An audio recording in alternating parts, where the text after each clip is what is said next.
Estou muito contente em estar aqui essa noite.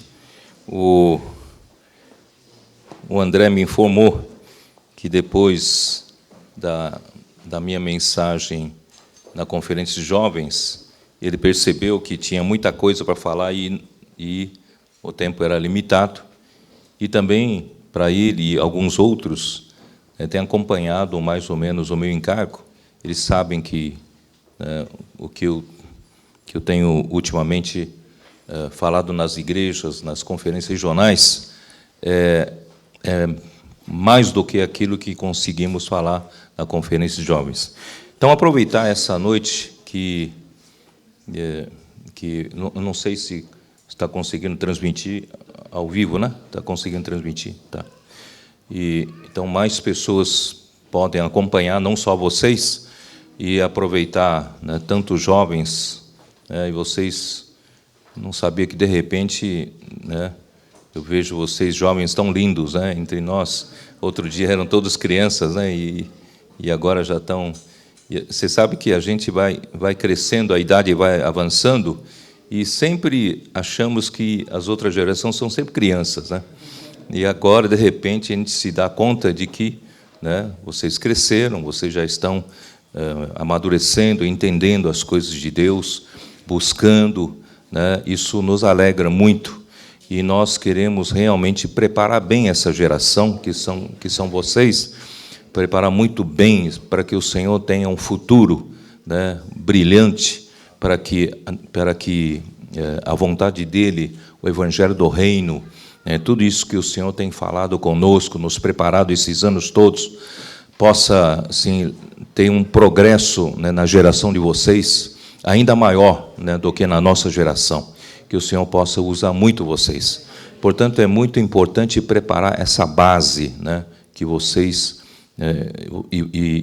pelo que os irmãos me contaram, vocês estão tendo esse coração de busca, irmão, isso é muito precioso, isso é muito bom, né? Então, eu queria contar com esse tipo de coração. Hoje à noite eu também vou, né, abrir a Bíblia para vocês, tá? Com relação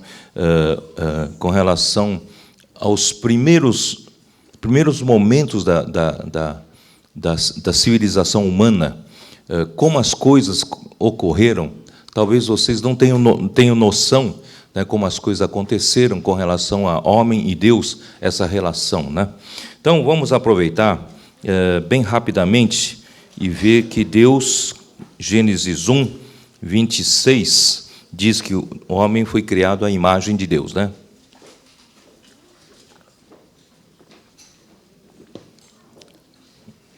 Capítulo 1, versículo 26 e 27, né?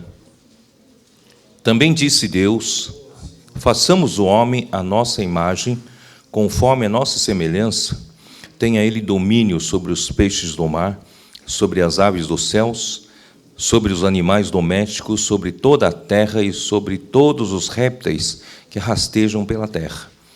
Criou Deus, pois, o homem à sua imagem, a imagem de Deus o criou, homem e mulher os criou. Irmãos, aqui, a humanidade, o ser humano, eu não sei, talvez não tenha acesso a essa palavra, né? E isso foi escrito por Moisés, Pentateuco de Moisés. Talvez na geração de Adão, na geração de Abel, né? Depois Caim, que matou Abel, depois veio, né, Sete, Enos, Enoque, mas eles não tinham a palavra de Deus, né, à mão. Eles não tinham esse privilégio que nós hoje temos, né? Nós temos a palavra de Deus e nós temos a palavra profética. Isso é uma grande coisa, né? Irmãos, só por aí vocês podem entender que como o homem é importante para Deus. E o homem, ele foi criado, né, à imagem de Deus, conforme a sua semelhança, né? Quer dizer, a imagem, só para explicar um pouco melhor para vocês, a imagem é algo interior e semelhança é algo exterior, né? A semelhança é como se fosse a forma corporal, né? E você vê que no Antigo Testamento aparecia o anjo do Senhor, aparecia o próprio Deus em forma de homem, né, aos patriarcas, às pessoas do Antigo Testamento, e sempre na forma de homem. Então, essa forma é a semelhança, e a imagem é algo interior. Quer dizer, o que Deus tem na sua constituição interior, né, nós somos criados a essa imagem. Por exemplo, Deus, ele tem os seus pensamentos. Isaías 55 fala dos pensamentos de Deus, que são superiores aos pensamentos do homem, né? Então, pensamento de Deus, que Deus então pensa, Deus tem mente. E também Deus, né, ele ama, ele se aborrece, ele tem a emoção. E Deus, ele tem a sua vontade. E criou então o homem a sua imagem, quer dizer, nós temos a mente, nós temos a emoção e nós temos a vontade, né? Então, veja só como nós somos sim, importantes para Deus, né? Estamos no centro da vontade de Deus. E depois ele já dá a dica, né? Dá a dica, o que ele quer fazer com o homem, né? Tenha ele domínio sobre os peixes do mar, sobre as aves dos céus, sobre os animais domésticos, sobre toda a terra. Sobre toda a terra. Quer dizer, Deus criou o homem para governar a terra. Governar a terra. E sobre todos os répteis que rastejam pela terra, né? Criou Deus o homem à sua imagem, a imagem de Deus o criou. Homem e mulher os criou. Esse homem e mulher, logo em seguida aqui, é macho e fêmea. Macho e fêmea, tá? Então, é diferente do homem, do primeiro homem, tá? Aqui é macho e fêmea. Então, bom, o que eu quero dizer para vocês é que Deus, ele olha para o homem que ele criou realmente como a menina dos seus olhos. Ele criou o homem com um propósito tão nobre, tão nobre. E agora eu vou contar a história da humanidade, e você vai até ficar com raiva, né? Esse homem não deu valor para isso. Não deu valor para isso. Aí, logo depois da queda do homem, vocês sabem, né? Eu não tenho, infelizmente, não tenho tempo para explicar, né, a queda do homem. O homem, né, transgrediu contra a palavra de Deus, que Deus disse para não comer da árvore do conhecimento do bem e do mal, e a serpente enganou a Eva e comeu, né, transgredindo contra a palavra de Deus, e deu do fruto da árvore do conhecimento do bem e do mal para seu marido, e o seu marido comeu.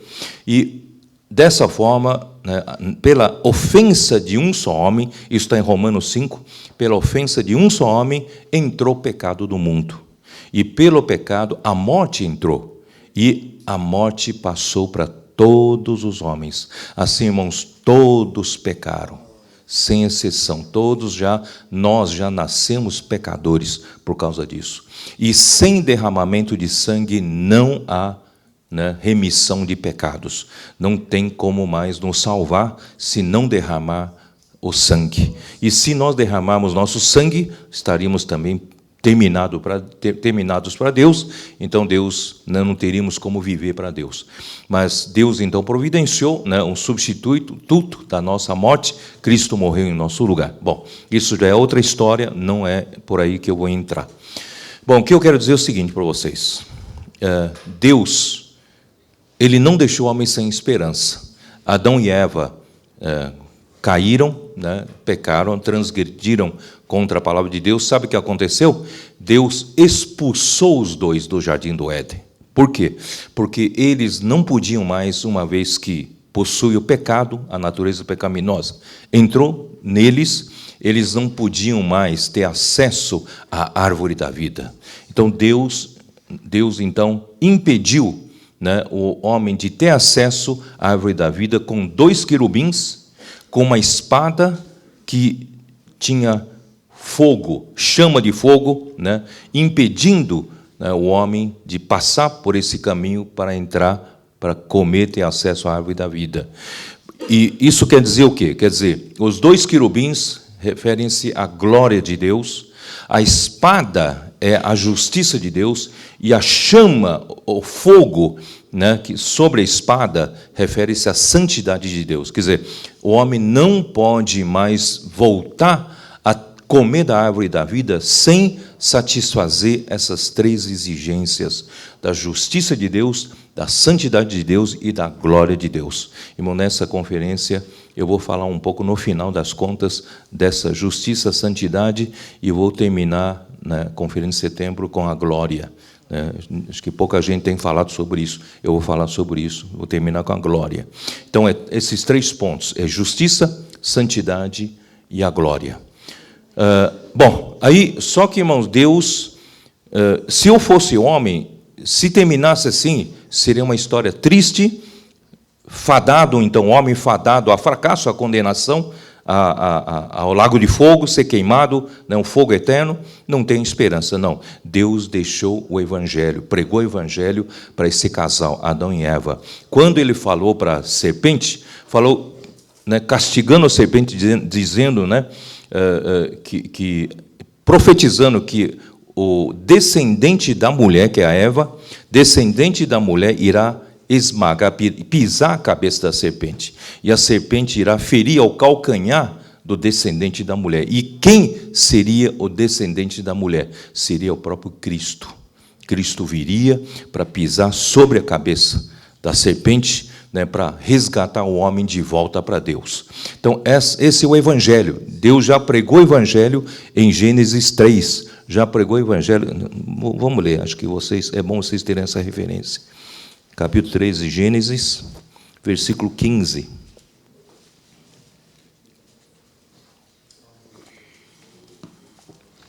Porém, inimizade entre ti e a mulher, falando para a serpente, entre ti e a mulher, entre a tua descendência e o seu descendente.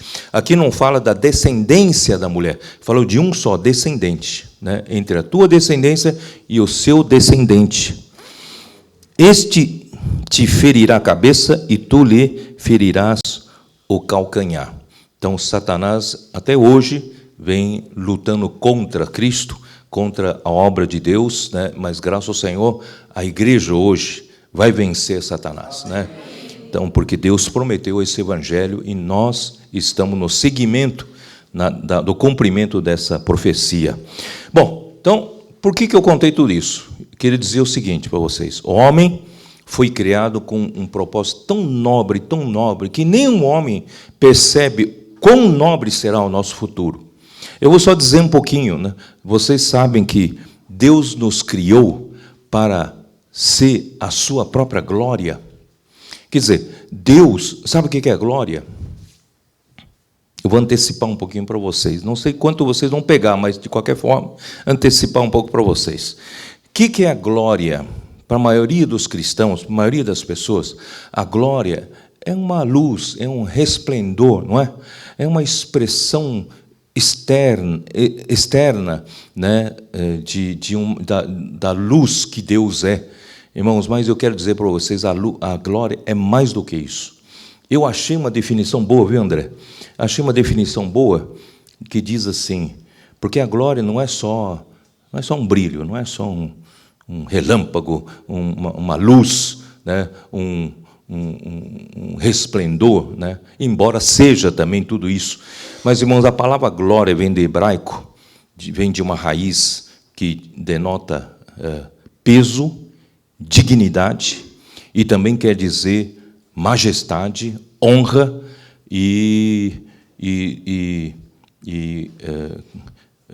tudo, vamos dizer, tudo que a dignidade, propriamente dita. Então, quer dizer o quê? O próprio Deus, ele, quando se revela ao homem, ele se revela com tudo isso. Não sei se os irmãos entendem o que eu quero dizer. Quando Deus se revela ao homem, ele se revela com a sua presença, o peso da sua presença. Ele se revela com o que ele é, a sua presença, não é isso? A sua dignidade, a sua majestade como rei. Então, isso aí é a glória. E você sabe o que é? Em 1 Coríntios 11, ali diz que o homem, não é bom que o homem ore de cabeça coberta, Por quê? Porque o homem é a imagem e glória de Deus, e a mulher é a glória do homem. Então, o homem é a imagem e glória de Deus. O que quer dizer isso? Imagem, Deus nos criou com todos os requisitos para Deus terminar a obra em nós. E a glória é a terminação da obra de Deus em nós. Não sei se vocês estão entendendo. Então, no fim das contas, o que Deus quer? Deus quer, quando terminar Deus essa obra em nós, homens, quando eu digo homem, é um homem coletivo, quando Deus terminar essa obra em nós, quando toda a criação, todo o universo, ao olhar para esse homem terminado, trabalho terminado, sabe quem ele vai ver? Ele vai ver Deus. Deu para entender? Deus nos criou com um propósito tão elevado, tão nobre. Ele vai trabalhar com a sua vida, a natureza em nós, e a sua glória vai entrando em nós, a dignidade, o peso, né, a majestade, a presença de Deus. Aí eu não falei da definição, né?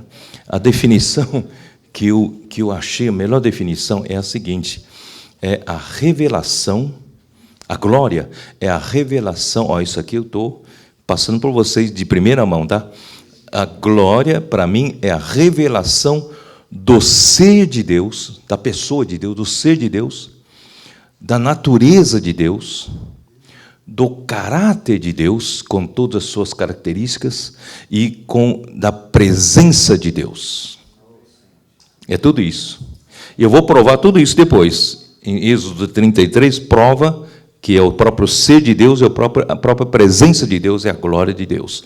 Bom, eu só queria assim, impressionar vocês com esse propósito tão nobre, tão elevado que Deus fez a mim e você, e nos colocou na igreja, porque a igreja é esse homem coletivo que Deus está trabalhando para, no fim, quando olhar, né, o universo olhar para esse homem coletivo, a igreja terminada, a igreja gloriosa, verá o próprio Deus. Só não teremos a deidade, né, a característica de ser adorado. Nós nunca vamos ser adorados, né, mas nós vamos possuir toda a vida e natureza infundidas em nós e vamos chegar a ser o quê? A própria revelação do ser de Deus, a revelação da natureza de Deus, a revelação do caráter de Deus, a revelação da presença de Deus. Essa é a glória. Olha que coisa maravilhosa. Talvez se você não se convenceu, hoje eu vou antecipar mais uma coisinha para vocês, de lambuja essa noite, tá? O candelabro de ouro, no livro de Êxodo, tipificava, prefigurava o Deus triuno, não é isso? O Pai é o ouro, natureza de ouro. E a forma é o Filho, vem de uma peça só de ouro batido. Cristo sofreu por nós, tal, e teve aquela forma, e o Espírito são as lâmpadas que brilham, não é isso? E quando você chega em Apocalipse, quem é o candelabro? Então, é a igreja. Não sei se vocês entenderam. Quer dizer, esse Deus triuno que está no Êxodo, Deus quer trabalhar de tal forma, irmãos, que a igreja seja Ele mesmo. A igreja seja a sua glória. Quem olha para a igreja está olhando Deus. Irmão, isso é a revelação da glória do Filho de Deus, dito em Romanos. Ó Senhor, bom, estou antecipando muito, não, eu vou retornar um pouco, tá? Vocês foram os primeiros a receber isso. Bom, agora eu vou para o lado negativo. Infelizmente, esse homem que foi criado por Deus, com um propósito tão elevado, o homem caiu. E logo já aconteceu o primeiro assassinato. Caim matou a seu irmão Abel, né, por causa dos ciúmes, por causa do ódio, né, e Deus ainda alertou ele ao cuidado que o pecado jaz à porta. Cabe a você dominá-lo, mas ele não dominou e foi dominado pelo pecado. E acabou matando o seu irmão. Aconteceu o primeiro homicídio, né, do homem, da história humana. Bom, aí foi embora, né? Caim, então, criou uma civilização totalmente sem Deus.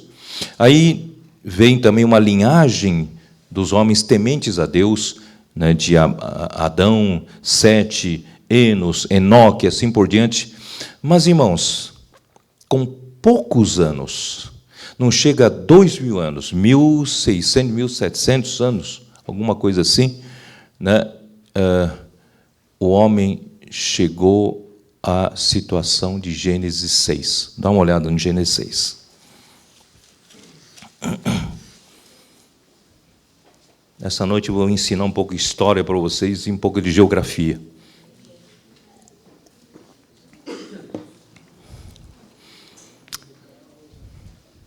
Sabe por que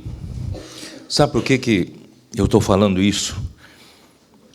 O contexto, a contextualização é importante para você entender um tema. Se você, isso é válido também para você ajudar uma pessoa. O que é compaixão? Compaixão é você entender a pessoa, não é isso? Que você, né, que é o tema seu, né, de cuidado. A compaixão é empatia. O que é empatia? Né? Você conseguir compreender o que se passa com a pessoa e você passa a conhecer melhor e você sabe entender melhor a situação e você pode cuidar dessa pessoa melhor. Isso é compaixão. Deus, então, ele é um Deus compassivo. Ele entende o homem. Né? Ele nunca, né, Jó acusa que ele nunca foi Deus, mas, na verdade, ele se tornou Deus através nunca foi homem para entender o homem, mas, né, em Jó, mas, na verdade, em Jesus, Deus se tornou homem, sim, para entender o homem. Bom, então, se você entender o contexto histórico, você começa a entender melhor o que se passa com aqueles homens. É isso que eu vou tentar ajudar vocês. Bom, então, quando nesses menos de 2.000 anos, olha aqui, capítulo 6 de Gênesis descreve uma situação horrorosa. Aqui ainda foi bonzinho para descrever. Na verdade, a situação é muito pior do que vocês imaginam, né? Como se foram multiplicando os homens da terra e lhes nasceram filhas, vendo os filhos de Deus que as filhas dos homens eram formosas, tomaram para si mulheres as que entre todas mais lhe agradaram. Vamos aqui, os filhos de Deus, os estudiosos, tem né, nós seguimos essa linha, tem uma linha dos estudiosos que esses filhos dos homens, os filhos de Deus, né, se referem aos anjos, que, na verdade, são os anjos caídos, que desobedeceram a Deus, mas, por outro lado, né, Jesus diz que os anjos não casam nem se dão em casamento. Então, é um pouco difícil para o homem entender aqui, mas alguma coisa aconteceu, que houve uma união, né, que Deus não permitiria acontecer nunca, mas aconteceu uma confusão, né, muito grande aqui. Vendo os filhos de Deus, que as filhas dos homens eram formosas, filhos dos homens são mulheres mesmo, né, dos seres humanos. Tomaram para si mulheres que entre todas mais lhe agradaram. Então, no versículo 4 diz assim: ora, naquele tempo havia gigantes na terra, e também depois, quando os filhos de Deus possuíram as filhas dos homens, as quais lhe deram filhos, estes foram valentes, varões de renome na antiguidade. Então, todos aqueles varões gigantes existiram pelo Gênesis 4, mas essa questão eu não quero entrar muito, tá? É só aceitar que realmente existiu, a Bíblia registra, e esses anjos, você vai perguntar, por que depois disso não aconteceram mais os anjos fazendo esse papelão de novo, né? Deus, então, proibiu. E esses anjos que fizeram isso em Gênesis 6 estão trancados, né? Você vai ver isso no livro de Judas, você vai ver, né, em próprio 2 Pedro também fala. Então, irmãos, eles ainda vão receber um juízo de Deus muito grave, tá? Bom, esse é um outro assunto, não vou entrar agora. Acontece, irmãos, que a humanidade chegou a se corromper violentamente. Versículo 3. Então disse o Senhor: o meu espírito não agirá para sempre no homem, pois este é carnal, e os seus dias serão 120 anos. Porque naquele tempo os homens viviam, né, quantos anos? Por exemplo, Adão viveu quantos anos? Quem sabe? Deixa eu ver se eu acho aqui. Né? Quanto? Viveu Adão 130 anos, gerou um filho à sua semelhança, depois gerou 7, viveu Adão 800 anos, então são 930 anos. Então, naquele tempo, os homens viviam 900 e poucos anos. Então, 1.600 anos não é nada, não, são 2 homens, já alcança ali, né? Então, assim, em tão curto espaço de tempo, né, porque cada um vivia tantos anos, e a maldade se multiplicando, o Senhor falou, não tem sentido esse homem viver tanto tempo fazendo maldade. Então, vou diminuir o número, né, de anos de cada homem. Por isso que ele determinou 120 anos. Né? E nós estamos dentro dessa determinação na nossa geração. Já faz tempo, já foi abaixando um pouco devagar, e chegamos a, no máximo, 120 anos. Tá? Então, por causa dessa determinação aqui. Bom, e o que aconteceu? No versículo 5, viu o Senhor que a maldade do homem se havia multiplicado na terra e que era continuamente mal todo o desígnio do seu coração. Você já pensou? Esse homem que Deus criou com um propósito tão nobre, tão elevado, esse homem, né, a maldade do homem se multiplicar na terra e continuamente mal o desígnio do seu coração. E então se arrependeu o Senhor. Quando o Senhor está assim, tudo em caixa alta, ali, né, em letras maiúsculas, na verdade é o Jeová, mas não é. Parece que a melhor pronúncia não é Jeová, é Javé, né? Seria Yavé. Viu o Senhor a maldade do homem, né? E ele se arrependeu de ter feito o homem, e isso lhe pesou no coração. Aí, porém, Noé achou graça diante do Senhor. Versículo 8, né? Eis a história de Noé. Noé era homem justo, íntegro, entre os seus contemporâneos. Noé andava com Deus, gerou 3 filhos, Sem, Cã e Jafé. A terra estava corrompida à vista de Deus, Deus vendo aquilo, e a terra se corrompendo, e cheia de violência. Viu Deus a terra, e eis que estava corrompida, porque todo ser vivente havia corrompido o seu caminho na terra. Irmão, todo ser vivente. Então disse Deus a Noé, resolvi dar cabo de toda a carne, porque a terra está cheia de violência dos homens. Irmãos, com aquilo que eu falei para vocês, o homem foi criado à imagem e semelhança de Deus, para governar essa terra, para no final, irmãos, ser a própria, né, a glória de Deus. Esse homem não sabe o que está fazendo. Esse homem simplesmente vivendo esses 1.600, pouco menos de 2.000 anos, irmãos, desse jeito. Deus, então, teve que mandar o dilúvio, e o dilúvio, com as águas, irmãos, do dilúvio, mataram todo ser humano. Só se salvou uma família, 8 pessoas se salvaram. Irmão, não é triste essa história? Eu fico com raiva do homem, sabe? Como é que o homem é assim, né? Será que não tinha uma pessoa? O próprio Adão buscasse a Deus, a sua vontade, e contassem para os filhos dos homens, e tentasse segurar um pouco essa maldade? Será que não tinha um que pudesse fazer isso? Infelizmente, o dilúvio acabou com toda a humanidade, ficou 8 pessoas da família de Noé, né, salvas. E quando, eu vou, né, correr um pouco, quando a arca, né, desceu novamente sobre a terra firme, ao sair da arca, 8 pessoas, ao saírem da arca, qual seria o sentimento que você teria se você fosse uma daquelas 8 pessoas? Qual é o seu sentimento? Todos os seus colegas morreram. Todos os seus amigos morreram. Toda a terra não sobrou ninguém, só você e mais 7 pessoas da sua família. Qual sensação que você tem com relação a Deus? Qual sensação? De temor, não é? Aprender a não fazer mais maldade. Aprender a não desagradar-lhe, não é? Aprender a temer a Deus. não é? Sabendo que esse Deus é um Deus que exterminou a humanidade toda. E ainda que ele prometeu com arco-íris uma aliança, fez uma aliança com Noé, de que não mais ele exterminaria o homem com as águas.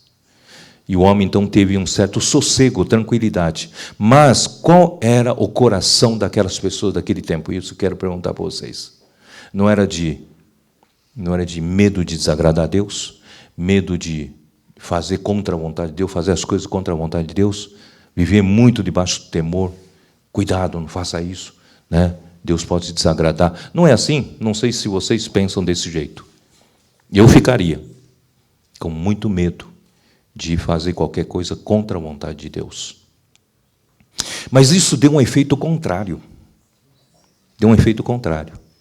E poucos anos depois do dilúvio, agora eu cheguei rapidamente para o nascimento de Abraão. Quando Abraão nasceu, do dilúvio até o nascimento de Abraão, foram 350 anos somente. 350 anos. Se você fizer as contas pelo Gênesis 11, você vai achar 290 anos. Tá? Tem uns 60 anos de diferença entre Tera, seu pai, gerou primeiramente o primogênito Arã, e gerou Abraão 60 anos depois. Isso não está escrito na Bíblia. Por isso tem essa diferença de 60 anos. Tá? Então, são 350 anos entre o dilúvio e Abraão. Irmãos, simplesmente, curto espaço de tempo, o homem de novo se corrompeu. O homem, não havia uma pessoa na terra que adorasse o Deus verdadeiro. Todos adoraram ídolos. Até o pai de Abraão era um adorador de ídolos. E conta-se a história de que ele era um fabricante de ídolos. Josué 24, 2. Dá uma olhada.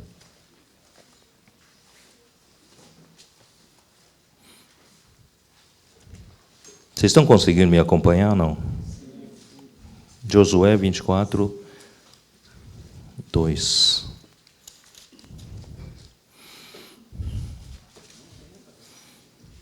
Então Josué disse a todo o povo: assim diz o Senhor, Deus de Israel, antigamente vossos pais, Deus de Israel, né, antigamente vossos pais, Tera, pai de Abraão e de Naor, habitaram da além do Eufrates e serviram a outros deuses. Eu pensava, quando era jovem, que Abraão nasceu num lar cristão, entre aspas, né, claro, num lar cristão, né, como alguns de nós. E assim foi mais fácil, né? Por isso que ele conheceu o Deus verdadeiro. Não, nem na sua casa era uma casa que adorava o verdadeiro Deus. Eles adoravam a deuses, outros deuses falsos. E como é que veio essa história? É isso que eu queria contar para vocês. Como é que se desenvolveram os 350 anos rapidamente para isso? Irmãos, é o seguinte. Depois do dilúvio, pós-dilúvio, coração do homem, cuidado, fazer a vontade de Deus, né? Não desagrada a Deus, temor a Deus, tal. Mas, com o tempo, passa uma geração, passa 2 gerações, isso começa a gerar um efeito contrário. Que efeito contrário? O contrário é o seguinte: isso justamente por não ter visão, não ter a visão pelo qual Deus criou o homem. Eles não sabiam esse propósito nobre. Por isso, irmãos, como é importante a palavra profética. Eles não conheciam o que Deus queria para o homem. Então, esse negócio de temer a Deus, não desagradar a Deus, fazer tudo que Deus quer, começou a virar ao contrário. Eles começaram a dizer: por que eu tenho que ficar vivendo todo o tempo com medo de Deus? Por que eu tenho que ficar todo o tempo, né, procurando fazer a vontade desse Deus verdadeiro, Sendo que eu, como homem, eu tenho minhas vontades. Por que eu não posso ter liberdade em fazer a minha vontade e tenho que todo o tempo ter temor e medo de fazer uma coisa que não lhe desagrade? Vocês entenderam isso? Essa psicologia? Aí começaram, então, a proclamar independência do homem. Quer dizer, por que nós precisamos servir a Deus? Nós podemos buscar a nossa própria vontade, o nosso benefício, o nosso interesse. Vamos proclamar independência a Deus. Vamos exaltar o nome do homem. Aí entra aqui, ó. Isso é onde eu quero contar aqui para vocês. Gênesis 11. Na construção da Torre de Babel. Ó. Capítulo 11 de Gênesis. Ora, em toda a terra havia apenas uma linguagem, um só meio de falar.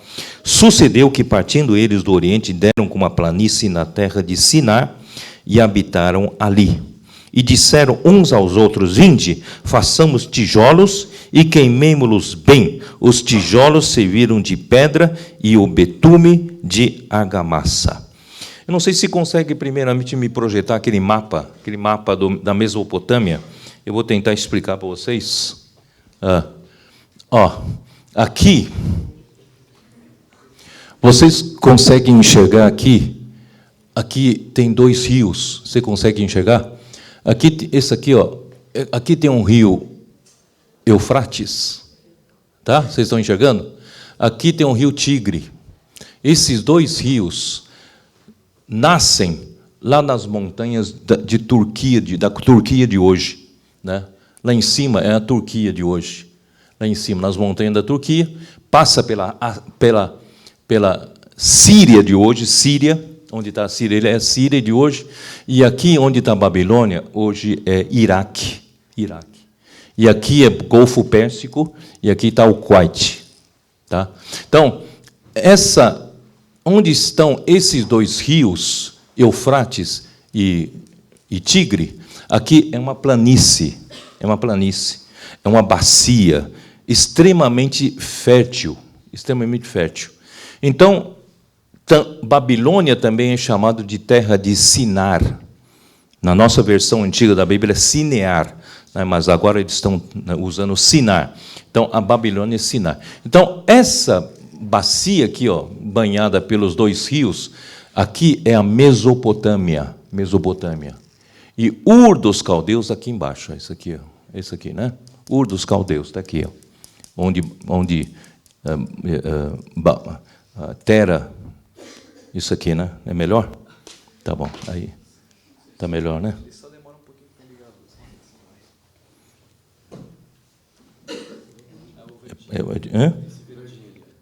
Aqui? Esse botão verdinho aqui, ó. Se você apertar, ele só demora um pouquinho, mas ele já vai crescendo. Tá. Então, aqui é Mesopotâmia, tá? E do lado de cá, aqui é Canaã, a terra de Canaã, está aqui, ó. Israel hoje está aqui, tá? Aqui em cima está Líbano, aqui é a Síria e aqui o Egito, E aqui na região de Israel, da terra de Canaã, quem já foi para Israel sabe que aqui, até hoje, aqueles montes aqui são cheios de pedras, e todas as construções daqui são feitas com pedras. Eles lavram pedras e colocam pedra em cima da outra e assim fazem construções aqui com pedras, porque ele está cheio de pedras. E pedra, por causa do peso, não precisa de argamassa. Então, eles fazem construção de pedra sobre pedra. Mas aqui, ó, não tem pedra. Aqui é uma planície, tem muita terra e argila, certo? Então, eles tiveram que aprender a fabricar tijolos. Então, capítulo 11 de Gênesis, né, eles aprenderam a fazer uma forma, escolher um tipo de argila e faziam tijolos e depois queimavam, né, tijolos e isso virava material de construção. Só que tijolo é leve, precisa de argamassa. Hoje não tinha cimento na época, não tinha cimento ou areia para fazer, né, nem cal para fazer argamassa. Eles usavam betume. Betume, vocês sabem, vem do petróleo. E até hoje o Oriente Médio é rico em petróleo e usam betume para fazer argamassa. Assim eles fizeram a Torre de Babel, tá?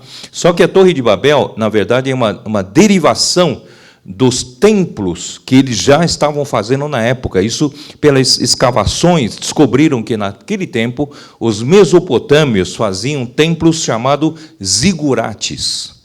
Tá? Eu vou mostrar um zigurate aqui para vocês. Aqui, ó. Muda aqui. Isso aqui, ó. Isso aqui é um zigurate que eles construíram, né? Construíam com uma base, vamos dizer assim, geométrica, né?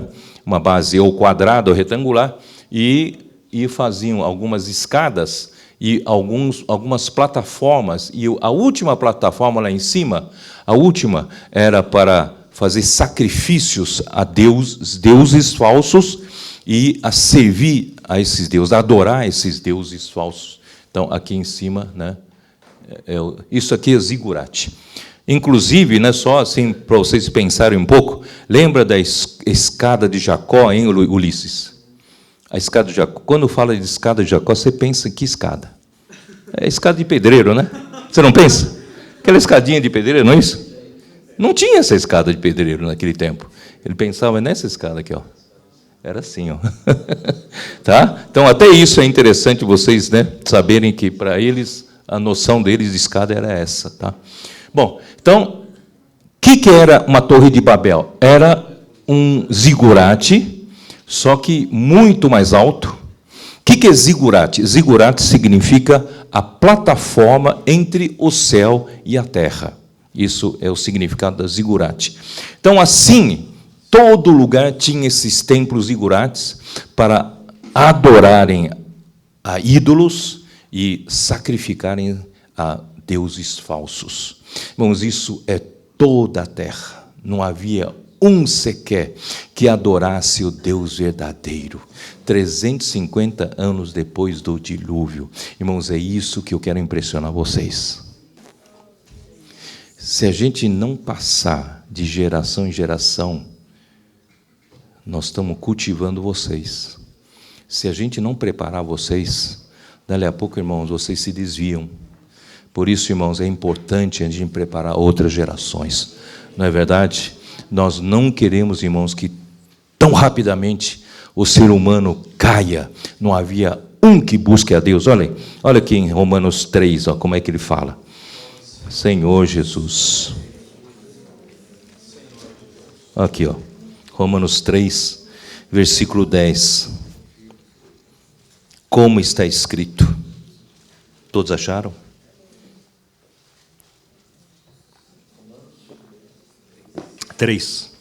Versículo 10. Não há justo, nem um sequer. Não há quem entenda. Não há quem entenda. Deus criou você de uma forma tão nobre e o homem quer correr atrás dos seus benefícios. Não há quem entenda, não há quem busque a Deus. Entre tantas pessoas daquela geração, irmãos, não há um que buscasse ao Deus verdadeiro. Todos foram correr atrás de ídolos. Eu vou explicar por quê. Todos se extraviaram, a uma se fizeram inúteis. E não há quem faça o bem, não há nem um sequer. Irmãos, essa é a humanidade daquela época. E eu me assusto com a velocidade de deterioração do ser humano. A velocidade de corrupção. Como é que o homem se corrompe tão rapidamente? Não confia na sua carne. Apega-se à palavra do Senhor. Não pense, eu sou forte, eu vou sempre servir ao Senhor. Não, você precisa da palavra profética principalmente.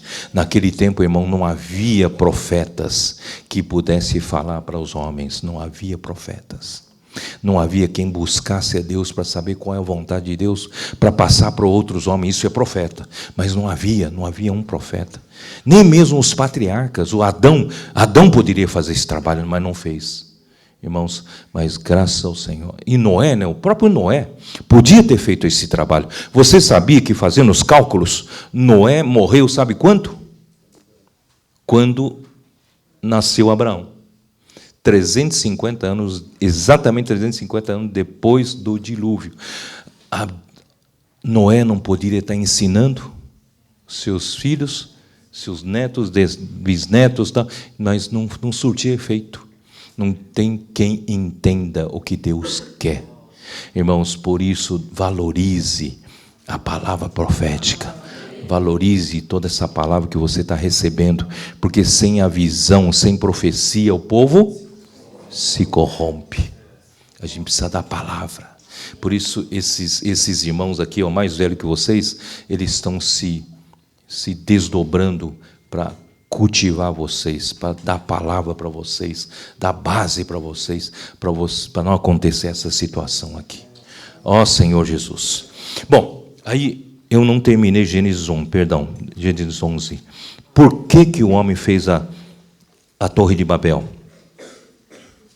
Por que o homem fez a Torre de Babel? Quem sabe?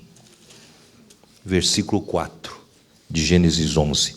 Disseram: vinde, edifiquemos para nós uma cidade e uma torre, cujo tope chegue até os céus, e tornemos célebre o nosso nome, para que não sejamos espalhados por toda a terra. Qual era a intenção do homem fazer a Torre de Babel? Dentro dessa descrição, o que você acha? Primeiro, eles queriam fazer uma torre que alcance ao céu. Quer dizer, primeiro é competir com Deus, não é isso? Eles queriam competir com Deus, fazer o homem, né, chegar ao lugar de Deus. Irmãos, tudo isso é natureza satânica. Satanás quis ser igual ao Altíssimo. É querer competir com Deus. Segundo, e o homem, então, agora, em lugar de temer a Deus, invocar o nome do Deus verdadeiro, o homem quer tornar célebre o nome do homem.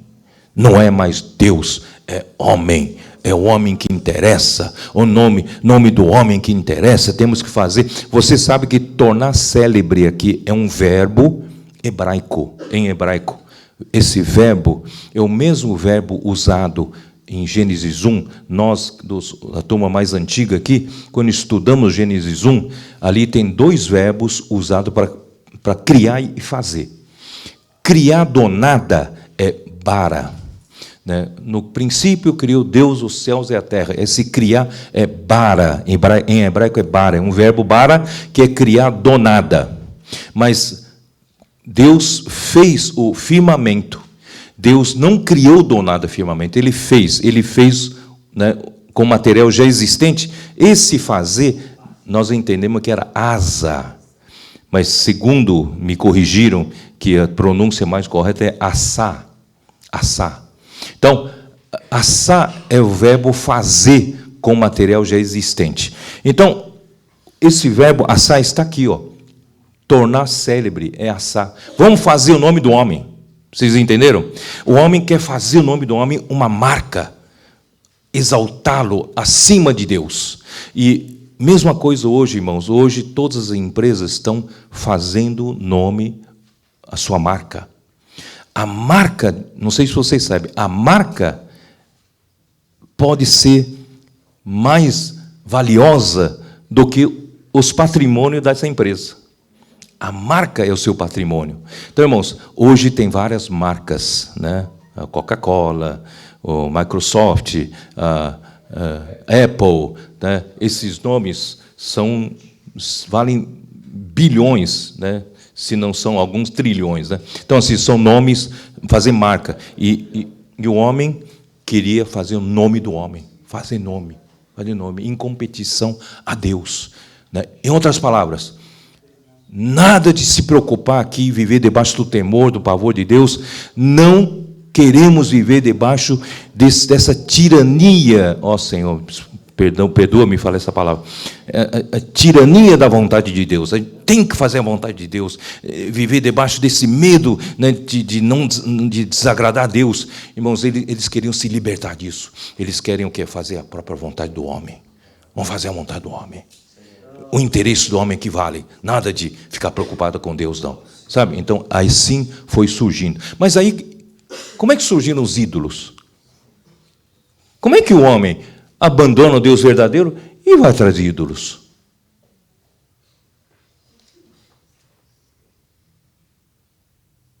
Não conseguiram pescar? Adorar o Deus verdadeiro, você tem que fazer a vontade do Deus verdadeiro. E a vontade do Deus verdadeiro é inegociável. Não é? Ele não negocia com o homem. A vontade dele será feita. E continua assim, vai ser feita. Agora, só que o homem não quer ficar escravo de fazer a vontade de Deus, por falta da visão. Porque a vontade de Deus é tudo favorável ao homem. Mas o homem não enxerga isso, não tem visão, não tem palavra, não tem profecia. Então, irmãos, o homem não entende, então quer fazer a vontade do homem. Irmãos, fazer a vontade do homem, irmãos, é, na verdade, cair na armadilha de Satanás. E para fazer a vontade do homem, e o homem sabe que existem divindades além do homem.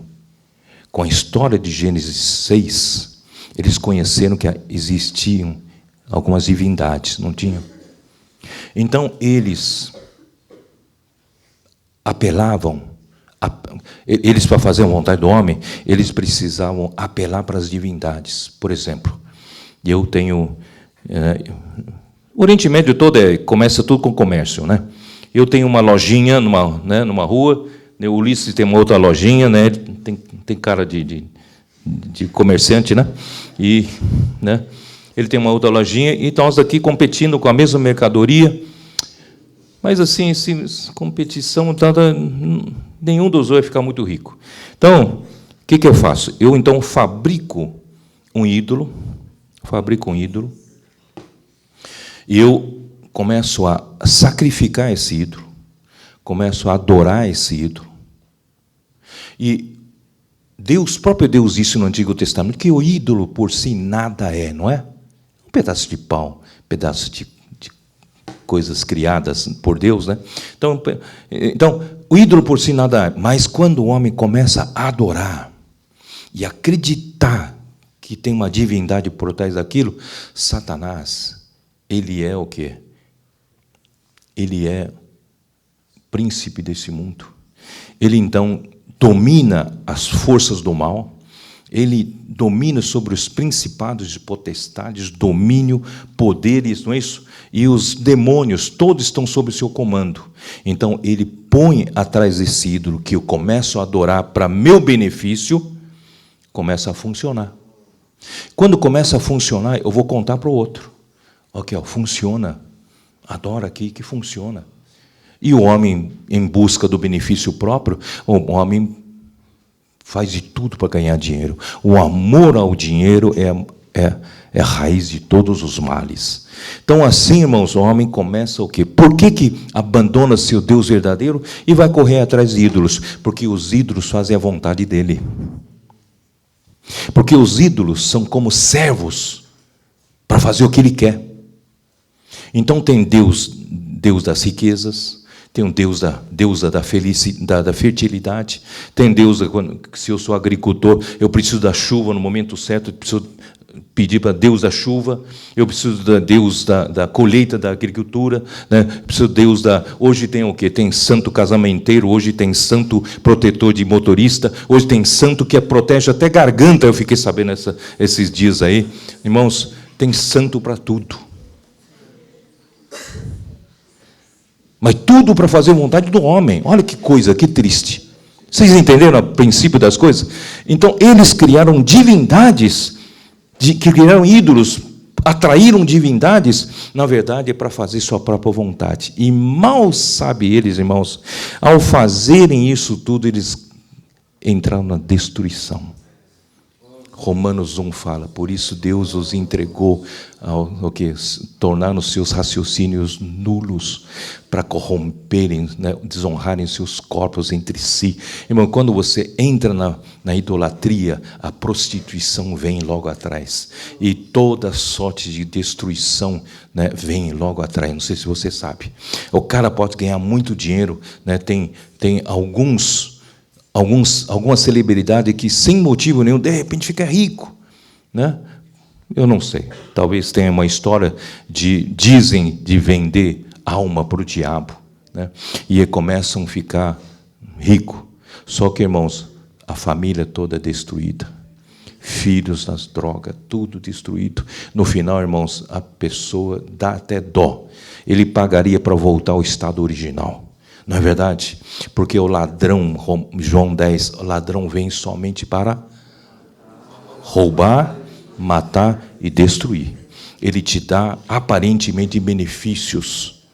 Irmãos, todos esses homens que se corromperam em Brasília, desculpe-me falar, corromperam em Brasília, pensam que isso tudo trouxe felicidade para eles? Lê do engano. Não trouxe. Trouxe destruição na família, destruição do seu próprio ser, seu caráter, sua pessoa. É ou não é? E por isso, irmãos, não se brinca com isso. O homem, então, querendo fazer a sua vontade, cria-se ídolos, Satanás está por trás, faz funcionar, mas depois vira escravo dele. E você destrói a sua vida. Irmãos, assim, todos adoraram ídolos no tempo de Abraão. Não é triste? Ó Senhor Jesus. É por isso, irmãos, é por isso que em Gênesis, quer ver? Dá uma olhada aqui. Em Gênesis 18, 19, pela primeira vez, eu vi que Deus começou a falar a alguém para passar a palavra para os seus filhos. Gênesis 18, 19. Porque eu o escolhi para que ordene a seus filhos e a sua casa depois dele, a fim de que guardem o caminho do Senhor e pratiquem a justiça e o juízo, para que o Senhor faça vir sobre Abraão o que tem falado a seu respeito. Irmãos, pela primeira vez eu vi Deus falar para alguém com toda essa história negativa. Irmãos, cuida, passa essa palavra para os seus filhos. Porque sem a palavra, irmãos, o povo perece. A corrupção entra. E nós precisamos, por isso, irmãos, nós precisamos construir essa geração com a fé, com a palavra da fé, com a palavra profética. E também, irmãos, o Deuteronômio, né, é mais ainda, o Senhor falando para o seu povo, Deuteronômio 6,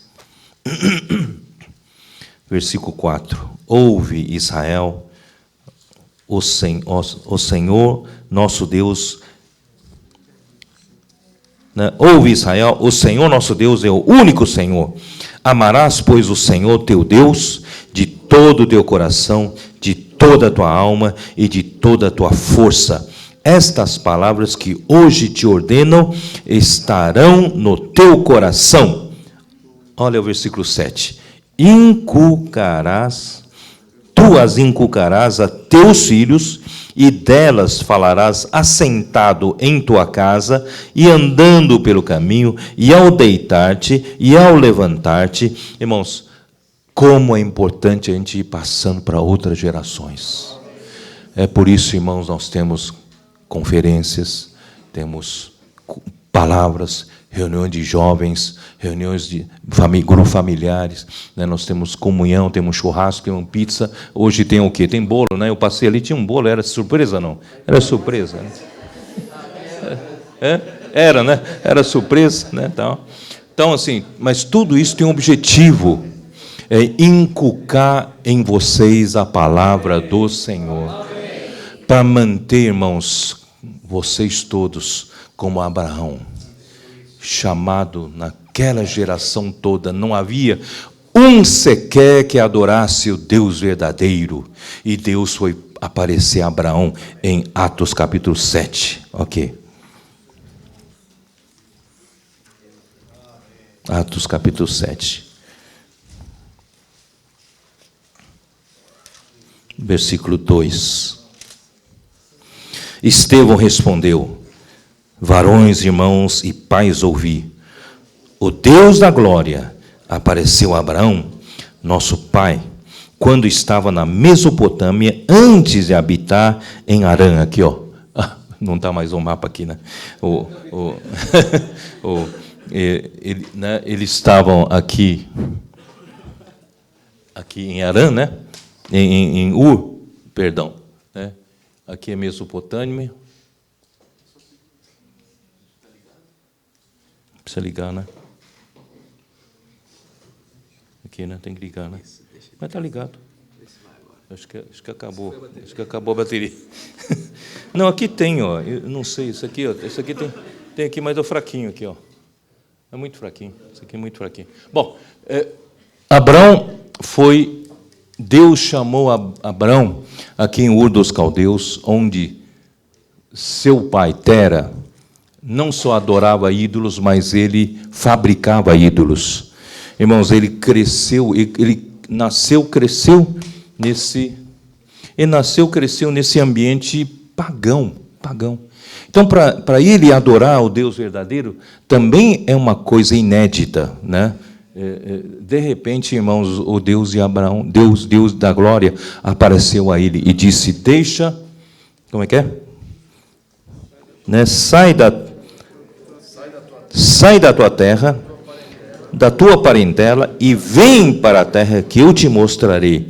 Né? Então saiu da terra dos caldeus. Na verdade, irmãos, Abraão não saiu de Ur dos caldeus e foi para Harã com força própria. Ele não tinha força, porque ele não conhecia, mal conhecia Deus, né? Mas Deus usou uma circunstância que o pai dele levou ele até Harã. Eu acho que o pai dele, os negócios dos ídolos não iam muito bem aqui, né? Ele falou assim: vamos trocar de lugar. Ele foi até Harã. Sabia que Harã também era uma cidade adoradora de ídolos. Parece que era o mesmo ídolo daqui. Ele falou: então vou levar todo o meu negócio, né? Todos os meus, vamos dizer, não sei se tinha carpintaria, usinagem, né? Para fazer ídolos aqui. Ele falou: eu vou levar lá para cima. Acho que Harã é mais aqui, ó. Harã aqui, ó. Está aqui, ó. Isso aqui é Harã, ó. Tá? Então ele saiu daqui, o pai dele levou até em Harã, e aqui o negócio do pai dele deve ter prosperado. Aí ficou, porque o pai dele também intencionava ir até Canaã. Mas como aqui adorava o mesmo Deus, parece que o ídolo aqui é ídolo lua, e Deus, né, lua. Tá? Então, o pai dele ficou aqui. E aqui, quando o pai morreu com 205 anos, aí que estava 60 anos de diferença, quando o pai morreu aqui, Deus apareceu novamente a Abraão. Onde está? Agora está em Gênesis 12. Vamos lá. Agora, disse o Senhor a Abraão: sai da tua terra, da tua parentela e da casa de teu pai, e vai para a terra que te mostrarei, e de ti farei uma grande nação, e te abençoarei, e te engrandecerei o nome, se tu uma bênção. Irmãos, um homem que quer, tão mesquinho, um homem que quer correr atrás do seu próprio, né, sua própria exaltação do nome dele, quer fazer a vontade dele, mal sabe, irmão, quando o homem se dedica para Deus, Deus que engrandece ele, Deus o abençoa, não é? O Deus verdadeiro, não é o ídolo, não, Deus verdadeiro, né? Abençoa. Então, vou ler de novo: de ti farei uma grande nação, e te abençoarei, e te engrandecerei o nome. Você não precisa exaltar seu nome. Quando você tem um coração puro para servir ao Senhor, o Senhor engrandece o seu nome, né? E se tu uma bênção. Abençoarei os que te abençoarem, e amaldiçoarei os que te amaldiçoarem. Em ti serão benditas todas as famílias da terra. Então Abraão finalmente a fé dele cresceu mais um pouquinho, irmãos, ele conseguiu sair de Harã sozinho e foi parar em Canaã. Em Canaã, irmãos, eu não tenho tempo, essa noite o meu tempo já está esgotado. Chega em Canaã, irmãos, primeira coisa que ele fez, né, no Carvalhal de Moré, ele levantou um altar ao Senhor. Irmãos, não havia na terra um altar levantado ao Deus verdadeiro naquele tempo. Todos os templos eram para sacrificar e adorar, né, a outros deuses. Mas, irmãos, Abraão, irmãos, depois de muito tempo, ele, pela primeira vez, em toda a humanidade, levantou um altar. E quando chegou no monte entre Betel e Ai, ele levantou ele, né, montou suas tendas, levantou um altar e invocou o nome do Senhor. Irmão, restaurou-se na terra. Havia um só homem que levantasse um altar para sacrificar ao Senhor, para adorar ao Senhor, Deus verdadeiro, e para invocar o nome do Senhor. Esse homem não exaltava o nome do homem, esse homem exaltava o nome do Deus verdadeiro. Irmãos, olha, Deus hoje está restaurando isso entre nós. A sua volta está cheio de pessoas construindo templos a outros deuses, né? E engrandecendo o nome do homem, exaltando o nome do homem, fazendo vontade do homem, correndo atrás do dinheiro, correndo atrás dos próprios interesses, mas você não. Você tem um coração puro. Você sabe que Abraão, ele não era muito melhor do que vocês, não. Quando a gente pensa em Abraão, Abraão é pai da fé. E eu estou muito longe, distante de ser ele. Não. Romanos 4 fala que Abraão, ele não foi galardoado porque ele tinha muita capacidade, muita habilidade e fez a vontade de Deus. Porque se ele fizesse isso, seria então pelas obras. Não seria pela fé. Abraão, ele falou, né, em Romanos 4 não fala assim? Ao que trabalha, o salário, né, não é um favor. Um salário é uma dívida, né, que tem que se pagar. Se Abraão ele era bom, ele era capaz, então Deus pagava salário para ele. Não, mas ele não fez nada. Ele só creu. Isso lhe foi imputado para a justiça. Isso quer dizer o quê? Qualquer um de nós, irmão, pode ser um Abraão. Amém. Você pode ser um Abraão. Porque não se requer que você faça alguma obra boa para Deus. Você só precisa crer. Mas sabe qual foi o ponto que Deus pegou e conseguiu fazer com que ele fosse o único homem que adorasse a Deus e construir, edificar um altar, enquanto todos edificavam um altar para outros deuses, ele foi o único que edificou um altar para o Senhor, ele invocou o nome do Senhor. Por quê? Sabe por quê? Não porque ele foi melhor, não. Sabe porque ele tinha um coração diferente. É isso que vou finalizar. Salmo 51. Salmo 51.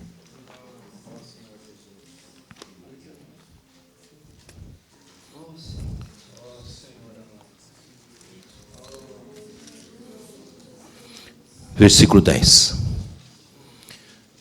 Cria em mim, ó Deus, um coração puro, e renova dentro de mim um espírito inabalável. Cria em mim. Essa palavra criar é bara. Essa palavra criar é criar do nada. Eu, como ser humano caído, não tenho esse coração puro. Mas Deus pode criar em mim do nada esse coração puro. Essa noite podemos fazer essa oração ao Senhor. Senhor, cria em mim um coração puro e renova dentro de mim um espírito inabalável. Nenhuma tentação me abala. Nenhuma situação dos meus colegas tentam dizer que Abraão, você está perdendo o seu tempo. Vem aqui adorar esse Deus aqui que funciona, você vai ficar muito rico. Não, meu espírito é inabalável, lutando pelo interesse de Deus.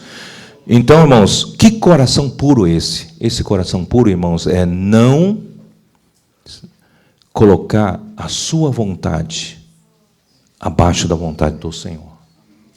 Você não está aqui buscando o Senhor porque o Senhor te dá algum interesse, alguma coisa segundo o seu interesse.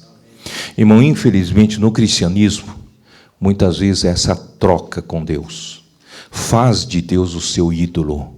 Seus filhos vão entender o que eu quero dizer. Deus, o meu servo. O Senhor, quando eu tenho doença, geralmente não me volto para o Senhor. Aí quando eu tenho doença, eu venho desesperado, Deus me cura. Nunca venho para a reunião de oração. Um dia eu fiquei desempregado e venho desesperado. Irmãos, ora por mim, ora por mim. Irmão, isso é um princípio de ídolos. Nós não estamos aqui para buscar nosso próprio benefício. Nós estamos aqui, irmãos, unicamente, puramente, pela vontade de Deus. Ainda que a vontade de Deus em um determinado assunto seja contrário à minha vontade, é a vontade dele que tem que prevalecer. Esse é o meu coração, em buscar, em primeiro lugar, o seu reino e a sua justiça. E todas essas coisas vos serão acrescentadas. Então vou terminar assim. Cria em mim, ó Senhor, um coração puro e renova dentro de mim um espírito inabalável. Eu estou aqui para fazer a tua vontade, unicamente a tua vontade, para exaltar teu nome. Não estou aqui nem buscando a minha fama na obra do Senhor, nem na igreja do Senhor. Estou aqui para buscar o interesse do Senhor. Que a vontade do Senhor seja feita aqui na igreja, entre vocês, essa geração com esse coração puro, vai muito longe. O Senhor vai usar muito vocês. Tá? Então, estou fazendo esse trabalho mais de base, né? Que a gente tenha, desejar um coração puro diante do Senhor. Não estou aqui como um trampolim para atender meus benefícios, não. Estou aqui como servo do Senhor, escravo do Senhor, estou aqui só para fazer a vontade do Senhor. Amém. O Senhor abençoe vocês. Jesus é o Senhor.